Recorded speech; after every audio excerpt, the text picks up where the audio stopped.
lang po, sana tulungan ninyong dumalangin na magbalik na sa normal yung anak ko para makapagtrabaho. Hello mga kasamaritan, isang mapag-apalang araw sa inyo. Ngayon po ay nandito po si ate na nagtitinda ng kanyang mga gulay. Siya po ay araw-araw kong nakikita na nagtitinda ng gulay. Bagamat po sa kanyang edad ay patuloy po siyang nagsusumikap sa buhay para masustintuhan na rin po ang kanyang pang-araw-araw na pangangailangan.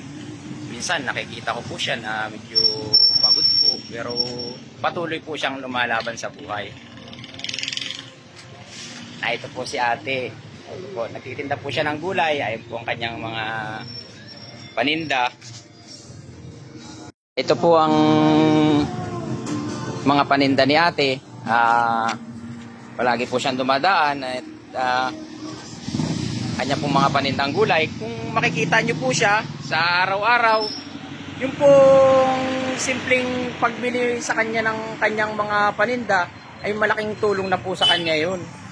Marami po siya kasing sinusustintuhan kasi po siya po ay wala nang kasama sa buhay niya. Matagal na po siyang medyo balo.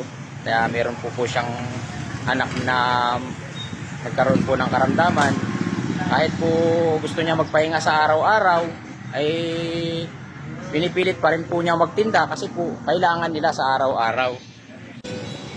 Idinadalangin kung sana ay magkaroon ng maraming mayumaman para yung mga katulad ko ay isa sa matulungan. Yan po. Kaya po kung makikita nyo si ate sa araw-araw, yung simple lang po na pagbili sa kanya ng kanyang paninda ay malaking tulong na po yun.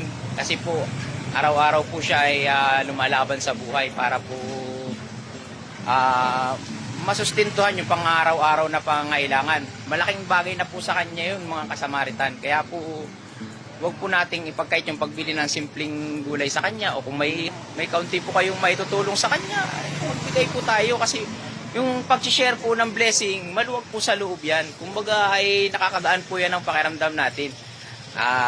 Kaya yan po, good luck po mga kasamaritan. Sana po ay matulungan natin si ate. Salamat po. Salamat po. Kaya ang hiling ko lang po, sana tulungan ninyong dumalangin na magbalik na sa normal yung anak ko para makapagtrabaho na po. Kasi po, may sakit po yung anak niya na ngayon po ay na mild stroke po ay nangangailangan po ng gamot sa araw-araw at kailangan po yung matustusan ay minsan po hindi na rin po yun makapagtrabaho. Kaya si ate na rin po ang kaya po salamat po sa mga tutulong po sa kanya.